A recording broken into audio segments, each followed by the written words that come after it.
तो जो कार्यकर्ता है, जिंदगी भर वो झंडे झंडे ढोएगा क्या किसी नेता का? उपचुनाव था तो उसको मौका दे देते आप। और जहां 4 में 3 सीट आरजेडी की थी और वहां क्लीन स्वीप एनडीए ने किया, तो इससे ये पता चल रहा है कि स्थिति आरजेडी की कहाँ और किस ओर जा रही है। झारखंड में 5 सीट वो जीते हैं, हमारी पार्टी भी 2 सीट जीती है माले वहाँ, और कांग्रेस और जेएमएम की सरकार वहाँ बन रही है, इंडिया गठबंधन की। मगर ये भी नहीं भूलेंगे महाराष्ट्र में बुरी तरह हार भी हुई है। मैंने लालू यादव का कभी मैंने शिकायत नहीं किया, मैं तेजस्वी यादव की रणनीति का शिकायत करता हूँ और आज भी हूँ, और अगर स्थिति नहीं बदली तो कल भी रहूंगा। और अभी आपके मुजफ्फरपुर में ही आपने देखा कि मुसलमान लीडर जो 3 टर्म के पार्षद थे और शहर में एक मुसलमान में वो भी एक जाने माने चेहरे हैं, उनके साथ किस तरह से सुलूक किया गया, इससे मुसलमान को सबक लेने की जरूरत है। अब आप ही बताइए ना, अभी जन सुराज के प्रशांत किशोर ने सीधा कहा कि मुसलमान हमको वोट नहीं दिया। मुसलमान को अगर सबसे ज्यादा डैमेज किसी ने पहुंचाया है तो उसका नाम है प्रशांत किशोर। और हम लोग जिस क्षेत्र से आते हैं वहां दोनों धन बल के लोग एमएलसी बने हुए हैं, स्नातक वाले भी और पंचायती राज वाले भी। आपके माध्यम से, मैं चैनल के माध्यम से कहना चाहता हूँ, योगी जी का जो मैसेज है वो इनडायरेक्टली हम लोगों के लिए है। 18% इकट्ठा हो जाओ, बिहार में अपनी सरकार बना लो, एक है तो सेफ है। इस न्यूज के प्रायोजक है अफजल फर्नीचर। बिहार को बदलने की बात करने वाले प्रशांत किशोर उपचुनाव में चारों खाने चित हो गए हैं। यह उपचुनाव 2025 का सेमीफाइनल बताया जा रहा था और इस उपचुनाव में बिहार विधानसभा के चारों सीट पर एनडीए का क्लीन स्वीप हो गया है। हालांकि झटका आरजेडी को भी तगड़ा लगा है, चूंकि 3 सीट पहले महागठबंधन के खाते में था और 1 सीट मात्र एनडीए के खाते में रहा, लेकिन चारों सीट पर एनडीए क्लीन स्वीप करने में कामयाब रहा है। और यह उपचुनाव बिहार का सेमीफाइनल बताया जा रहा था। 2025 में बिहार विधानसभा का चुनाव होना है। सबको लेकर के हमारे साथ बातचीत करने के लिए युवा मुस्लिम नेता विक्की रहमानी है। विक्की जी, स्वागत है आपका। नतीजे को किस रूप में देखते हैं आप? बहुत बहुत शुक्रिया आपका। नतीजे को इस रूप में देख रहे हैं कि बिहार की जनता ने बदलाव का रुख अपना लिया है, और जहां 4 में 3 सीट आरजेडी की थी और वहां क्लीन स्वीप एनडीए ने किया, तो इससे ये पता चल रहा है कि स्थिति आरजेडी की कहाँ और किस ओर जा रही है। 2 सीट ऐसी थी जहां कड़ा मुकाबला हुआ, बट 2 सीट ऐसा था कि बहुत बड़े मार्जिन से हार हुई है। इसलिए बोला जाए तो स्थिति अच्छी नहीं है, और इसमें वोट कटवा पार्टी भी नजर उभर के सामने आया है, जो सबको पता चल रहा है। वोट कटवा? मैं वोट कटवा ही लफ्ज इस्तेमाल करूंगा इस पर। अच्छा, लेकिन आरजेडी का जिस प्रकार से चल रहा था कैंपेनिंग हो, तेजस्वी यादव लगातार लगे हुए थे और जीता हुआ सीट वो हार गए, चाहे रामगढ़ का हो, बेलागंज का हो, ये सब सीट हारना कहीं ना कहीं 2025 पे ग्रहण लगता दिख रहा है। ग्रहण लगेगा कि नहीं लगेगा तो बड़ा मतलब बात की बात है, मगर रिजल्ट अच्छा नहीं हुआ, और इस पर आरजेडी या महागठबंधन के साथियों को विचार करना चाहिए। और रहा सवाल आपका जो शुरू में सवाल है प्रशांत किशोर का, वो कोई फैक्टर नहीं है, वोट कटवा पार्टी है फिलहाल। वोट काटने से कहीं ना कहीं आरजेडी महागठबंधन को नुकसान हुआ है, क्योंकि टारगेटिंग मुसलमान को कर रहे हैं ना। उनकी हिम्मत है तो पहले भी कहा, अभी भी कर रहे हो, कहते कि हमको राजपूत वोट नहीं दिया, हमको यादव वोट नहीं दिया, हमको ब्राह्मण वोट नहीं दिया। मुसलमान के बारे में क्यों कहे कि हमको मुसलमान वोट नहीं दिया? आपका बपौती है क्या? आप ही तो हर हर मोदी, घर घर मोदी का नारा देके मोदी जी को बैठा दिए सिर पर। आज आप क्या मुसलमान के रहनुमा की बात करते हैं? सबसे बड़ा तो जुल्मी आप है मुसलमान के लिए।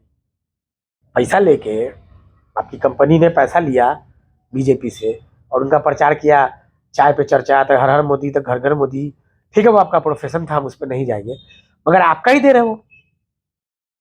आज आप क्यों नहीं मोदी के खिलाफ बोलते हैं?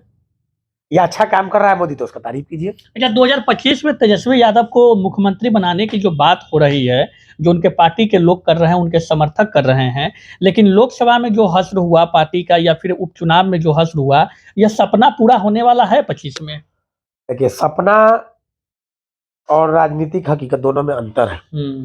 सपना हम नहीं कहेंगे, मगर तेजस्वी यादव आज के आज ऐलान कर दे कि जीतने के बाद डिप्टी मुख्यमंत्री मुसलमान को बनाएंगे, बिहार में वो सरकार बना लेंगे, ऐलान करना पड़ेगा। अरे मुसलमान को कितना चाहिए? राजद तो कितना दे दिया मुसलमान को। मुसलमान ने राजद को कितना दिया? जितना दिया उसका 10 गुना दिया।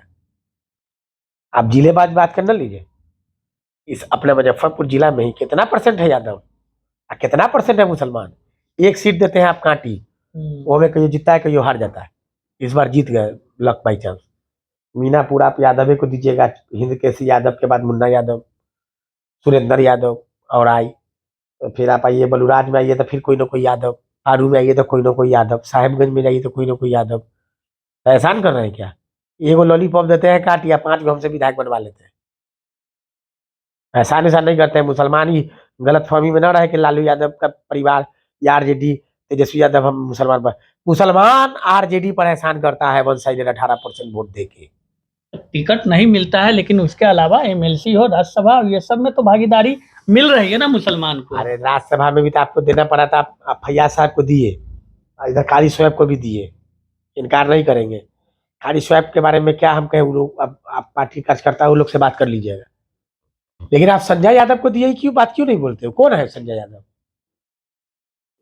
कारी शोएब तो मुसलमान है और यहाँ का वोटर है, देगा आपको वोट। फैयाज साहब यहाँ के वोटर है, देंगे आपको वोट। संजय यादव को राज्यसभा भेजे, ये बात क्यों नहीं कोई मीडिया वाले बात करते हैं? एगो दे दिया एमएलसी एमएलए तो बात कर रहे हैं, हम आपको कितना दिए था, हम लोग कहाँ याद दिला रहे हैं? एक ठो आप दे दिए, याद दिला रहे हैं। इस उपचुनाव में महागठबंधन और खासकर आरजेडी को जो नुकसान झेलना पड़ा है, लेकिन इसका न निराशा है न गम है। तेजस्वी यादव ने कहा है कि झारखंड में, पड़ोसी राज्य में हमारा बढ़िया प्रदर्शन रहा है, सरकार में शामिल होने जा रहे हैं। नहीं ठीक है, झारखंड में 5 सीट वो जीते हैं, हमारी पार्टी भी 2 सीट जीती है माले वहाँ, और कांग्रेस और जेएमएम की सरकार वहाँ बन रही है, इंडिया गठबंधन की। मगर ये भी नहीं भूलेंगे महाराष्ट्र में बुरी तरह हार भी हुई है, 1/1 का रेशियो रहा। उपचुनाव में यूपी में हारे, बिहार में हारे, तो रिजल्ट इंडिया गठबंधन के पक्ष में अच्छा नहीं है। और इसको अगर ठीक करना है तो अभी भी मैं फिर वही बात कहूंगा, इंडिया गठबंधन के नेताओं को बहुत सिरे से विचार करना पड़ेगा। तो सबसे बड़ा बात ये हुआ कि जनसुराज एक मुसलमान को एक उसका हक देने की बात कर रहे हैं, और अभी आपके मुजफ्फरपुर में ही आपने देखा कि मुसलमान लीडर जो 3 टर्म के पार्षद थे, और शहर में एक मुसलमान में वो भी एक जाने माने चेहरे हैं, उनके साथ किस तरह से सलूक किया गया, इससे मुसलमान को सबक लेने की जरूरत है। चुनाव बिहार का जो है सेमीफाइनल 2025 का बताया जा रहा था, तो ये इस उपचुनाव का जो परिणाम सामने आया है, इसका असर 25 में भी दिखेगा क्या? तो ये उपचुनाव तो उपचुनाव है। उपचुनाव में क्या है कि मांझी जी हटे तो अपने पुतों को लड़ा दिए, सुरेंद्र यादव हटे तो अपने बेटा को दे दिए, तो ये सब, सुधाकर सिंह हटे तो अपने भाई को दे दिए। तो जो कार्यकर्ता है जिंदगी भर वो झंडे ढोएगा क्या किसी नेता का? उपचुनाव था तो उसको मौका दे देते आप, किसी कार्यकर्ता को, वो भी बेचारा एक बार पूर्व विधायक कहला सकता था बाद में। तो कहीं ना कहीं विपक्ष की ओर से टिकट बंटवारे में कुछ गलतियां हुई है, इंडिया गठबंधन की तरफ से हुई है टिकट बंटवारे में, कार्यकर्ता को सम्मान नहीं मिला जिस वजह से हारे। मतलब परिवारवाद को बढ़ावा दिया गया है। बिल्कुल परिवारवाद। तो वो तो एनडीए में भी देखा, मांझी जी की पुतोहू चुनाव लड़ी। मांझी जी की पार्टी कोई जात की पार्टी थोड़ी है। तरारी में आप देखिए कि सुनील पांडे के बेटे विशाल प्रशांत चुनाव लड़े। हाँ, तो सुनील पांडे के बेटे चुनाव लड़े, तो सुनील पांडे के बेटा उपचुनाव लड़े, तो दावेदारी सुनील पांडे का था। इसके पहले सुनील पांडे लड़े थे, हारे थे वो तरारी अभी जो सांसद सुदामा प्रसाद जी से, तो उनका बेटा लड़ा, मगर जीता हुआ सीट आप एमपी बन गए एमएलए से। अब तो सीट कार्यकर्ता के लिए छोड़िए ना। अगर सुरेंद्र जी विधायक होकर एमपी बन गए, तो जो छोटे कार्यकर्ता उनके साथ होंगे 20 साल 25 साल, वो भी तो विधायक बनने का ख्वाब कम से कम देखे होंगे ना। अब बाप बन जाए सांसद, बेटा बन जाए विधायक, झंडे न ढोएगा फिर वो। ये नहीं होना चाहिए। आप कार्यकर्ता को भी सम्मान दीजिए, मौका दीजिए। सुनील पांडे का आपने कहा वो भी परिवारवाद, हम इससे इनकार नहीं करें, मगर मांझी जी के तो या रामविलास पासवान जी तो परिवार की पार्टी ही है। भाई भतीजा भनोई दामाद यही ना हो रहा है उनके यहाँ। मांझी जी क्या समधिनी है, अपने हैं, सब है, तो उस पर नहीं जाना है। बट आरजेडी, आप कहते हैं कि हम परिवार की पार्टी नहीं है, आरोप आप पर लगता है, लेकिन आप तो साबित कर रहे हैं कि आप परिवार की पार्टी है। कार्यकर्ता कहाँ जाए आज? मतलब दोनों तरफ से परिवारवाद को लेकर एक ही गलतियां की गई टिकट बंटवारे में। हाँ, तो एक का परिवारवाद जीत गया, एक का परिवारवाद हार गया। जो जीत गया सिकंदर है। अच्छा, एक बड़ा सवाल अब उभर कर सामने जो आ रहा है, बिहार में जिस तरह से 4 सीटों पे हुए उपचुनाव में एनडीए ने किला फतेह कर लिया है, एक सीट तिरहुत का स्नातक निर्वाचन उपचुनाव हो रहा है। यहाँ पे 22 वर्षों से जेडीयू का कब्जा यह सीट रहा है, राजद जीत के लिए आतुर दिखाई पड़ रहा है। इस सीट को कैसे देखते हैं? कल आपके यहाँ दामोदरपुर में भी सभा हुई, आप भी उपस्थित थे, किस रूप में इसको लेते हैं? देखिए, हम लोग तो अपील करेंगे कि महागठबंधन के उम्मीदवार जो गोपी जी है उनको वोट दिया जाए स्नातक के चुनाव में, क्योंकि पिछले 20-22 सालों से धनबल का यहाँ प्रयोग हो रहा है और हम लोग जिस क्षेत्र से आते हैं वहाँ दोनों धनबल के लोग एमएलसी बने हुए हैं, स्नातक वाले भी और पंचायती राज वाले भी। इसका मैं विरोधी हूँ। गोपी किशन जी जो प्रत्याशी है, युवा है, उनको मौका मिलना चाहिए। अब मौका जनता देती है कि नहीं देती है वो तो बात की बात है, बट धनबल पर जनबल भारी होना बहुत जरूरी है। पहले आरजेडी से मुसलमान को भड़काते थे, अब जनसुराज दम भर रहा है, जनसुराज कह रहे कि मुस्लिम हमारे साथ रहेगा, तो आप उसको भड़काने में लग गए हैं। देखिए, हम आरजेडी से नहीं भड़का रहे थे, हम तेजस्वी से भड़का रहे थे। मैंने आपके तमाम बाइटों में या और भी चैनलों के बाइटों में मैंने लालू यादव का कभी मैंने शिकायत नहीं किया। मैं तेजस्वी यादव की रणनीति का शिकायत करता हूँ और आज भी हूँ, और अगर स्थिति नहीं बदली तो कल भी रहूंगा उनका। आरजेडी का मतलब नहीं है, क्योंकि तेजस्वी यादव आरजेडी का लीडर है, इसलिए आरजेडी को कहना पड़ता है। अब आप ही बताइए ना, अभी जनसुराज के प्रशांत किशोर ने सीधा कहा कि मुसलमान हमको वोट नहीं दिया। उनके पास कौन सा थर्मामीटर है कि चेक कर लिए कि वोट नहीं दिया है कोई थर्मामीटर? क्या ब्राह्मण उनको वोट दिया है क्या? उनकी जात के लोग तो अपनी जात के बारे में तो नहीं बोल रहे हैं।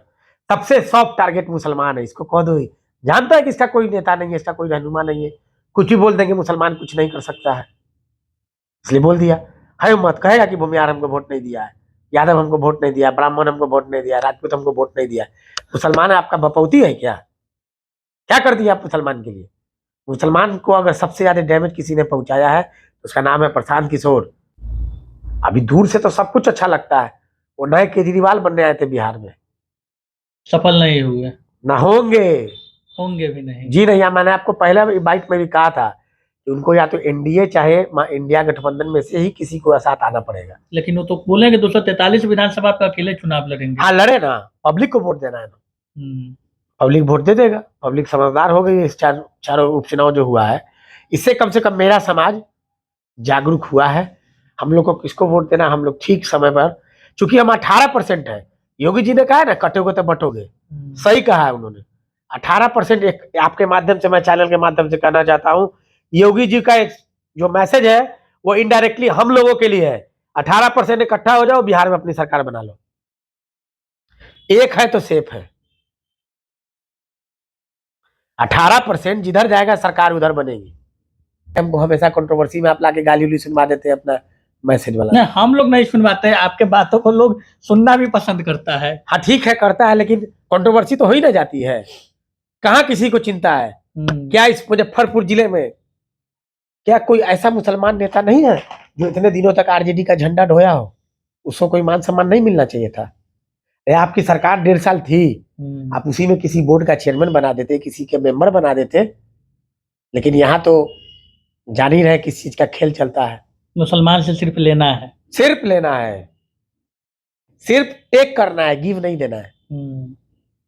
चलिए, विक्की रहमानी हमारे साथ थे, बातचीत हुई। बिहार विधानसभा उपचुनाव 4 सीटों पर जिस प्रकार महागठबंधन की हार हुई, एनडीए ने क्लीन स्वीप किया, भविष्य में क्या कुछ असर इसका दिखेगा, इन सब मसलों पे बातचीत हुई।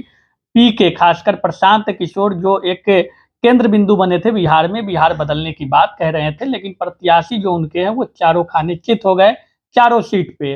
राजद को भी कहीं ना कहीं एक बड़ा झटका लगा है। जो सिटिंग विधायक उनके थे, जो सीट उनकी थी, वो सीट भी हार गए हैं। असर 2025 में बिहार विधानसभा चुनाव में क्या दिखेगा, वक्त के साथ पता चलेगा। हालांकि इन सब को लेकर के जिस प्रकार विक्की रहमानी ने अपनी प्रतिक्रिया दी है, बातचीत कैसी लगी कमेंट करके बताइए। तब तक दीजिए इजाजत, धन्यवाद। शादी का फर्नीचर सेट 34,500 से स्टार्ट। AFZ फर्नीचर के ऑफिशियल यूट्यूब चैनल पर विजिट करिए विशेष जानकारी के लिए और परचेज करिए बिहार के सबसे बड़े शोरूम से।